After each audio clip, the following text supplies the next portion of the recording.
पश्चिम मेदिनीपुर के घाटाल, चंद्रकोना और दासपुर इलाकों में हड़कंप मच गया है। आपको बता दें, बाढ़ ने तबाही मचा दी है। घाटाल नगर पालिका क्षेत्र समेत कई गांव अब पानी में डूबे हुए हैं। लोग अब भी नाव और डोंगी के सहारे आने जाने को मजबूर हैं। स्कूलों की हालत भी बदतर है। प्रशासन के अनुसार इलाके के 200 से ज्यादा हाई स्कूल, प्राइमरी स्कूल और ICDS सेंटर बाढ़ में जलमग्न हो गए थे। हालांकि पानी धीरे धीरे कम रहा है, लेकिन अभी भी कई स्कूलों में जलभराव बना हुआ है, जिससे बच्चों की पढ़ाई पूरी तरह से ठप हो गई है। घाटाल के SDO सुमन विश्वास ने बताया कि स्कूलों को सामान्य स्थिति में लाने की कोशिश की जा रही है और शिक्षा विभाग को लगातार रिपोर्ट भेजी जा रही है। स्थानीय लोग अब बाढ़ से उभरने और बच्चों की पढ़ाई फिर से पटरी पर लौटाने की उम्मीद लगाए बैठे हैं।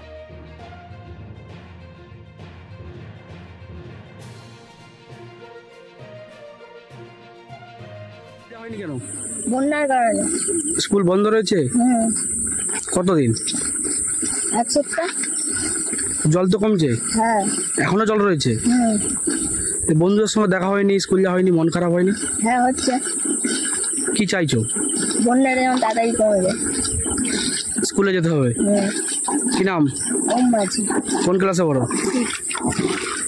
স্কুলের মধ্যে অনেকটাই জল প্রবেশ করেছিল। স্কুলের ভিতর প্রায় 4 থেকে 5 ফুট মানে পিছন দিকটা যেটা রান্নার জায়গাগুলো সেখানে প্রায় জল ছিল, এবং স্কুলের যে গেটের সামনে মূল যে প্রবেশ পথ সেখানে অনেকটাই জল ছিল, প্রায় 4 থেকে 5 ফুটের মতো, এবং ভীষণ জলের স্রোত, প্রবল স্রোত ছিল। সেখানে কারোর পক্ষে আসা সম্ভব ছিল না। গতকাল পর্যন্ত প্রচণ্ড জল ছিল। স্কুলের ছাত্রছাত্রীরা আসতে পারেনি, মাস্টারমশাইরা আমরা এসেছিলাম। আজকে সামনে থেকে জলটা নেমে গেছে স্কুলের পেছন দিকে, এবং 4-5 স্কুলের মাঠেও এখনো প্রচুর জল। আর ছাত্রছাত্রীদের বলতে আজকে আমরা ক্লাস দশম, একাদশ এবং দ্বাদশ এই 3টে শ্রেণীকে ডেকেছি।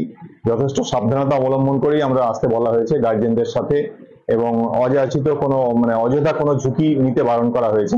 কিন্তু যেহেতু সামনে আপনার সেমিস্টার পরীক্ষা আছে 11-12 এবং ক্লাসে দশম শ্রেণী মাধ্যমিকের পরীক্ষা এবং টেস্ট আছে, সেই জন্য এই 3টে ক্লাসকে আমরা ডেকেছি।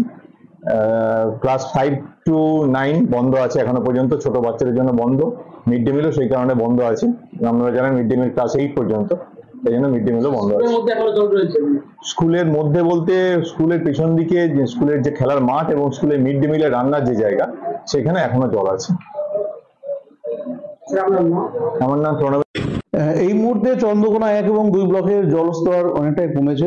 মাঠের মধ্যে কিছু জল আছে, আর ঘাটাল শহরে কিছুটা জল আছে, ঘাটাল ব্লকে কিছু অংশ জলের তলায় আছে। আমাদের একটা অ্যাসেসমেন্টে অনুযায়ী প্রায় 200টি স্কুল জলের তলায় ছিল, এবং ICDS সেন্টার প্রায় 200-র মতো জলের তলায় ছিল। এই মুহূর্তে অনেকটাই সেগুলো জেগে গেছে, তবু এখনো প্রায় 50-এর বেশি বিদ্যালয় জলের নিচে আছে, পঠন পাঠন ব্যাহত হচ্ছে।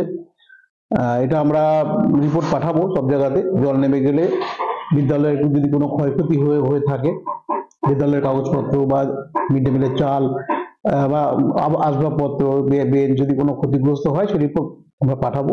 সেটা নিশ্চয়ই শিক্ষা দপ্তর ব্যবস্থা করবে। এমনিতেই বইপত্র বা চাল এগুলি উপরে রাখা হয়, যে বিদ্যালয়গুলি জলা জায়গাতে থাকে সেগুলো ফার্স্ট ফ্লোরে রাখা হয়, গ্রাউন্ড ফ্লোরে না রেখে।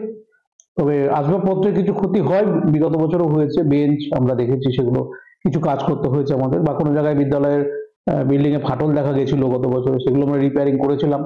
এবছর যদি তেমন কিছু হয় অবশ্যই আমরা করব। আর পঠন পাঠন জলের মধ্যে তো করা সম্ভব নয়। যে বিদ্যালয়ে জল আছে সেই বিদ্যালয়ের পঠন পাঠন ফিজিক্যালি বন্ধ আছে কয়েকদিনের জন্য, তারা লোকালি হলিডে দিয়েছে। পরবর্তীকালে সেই যে পঠন পাঠনের ক্ষতি হবে সেটা অন্যদিনে চেষ্টা করা হবে করার জন্য, এটুকু।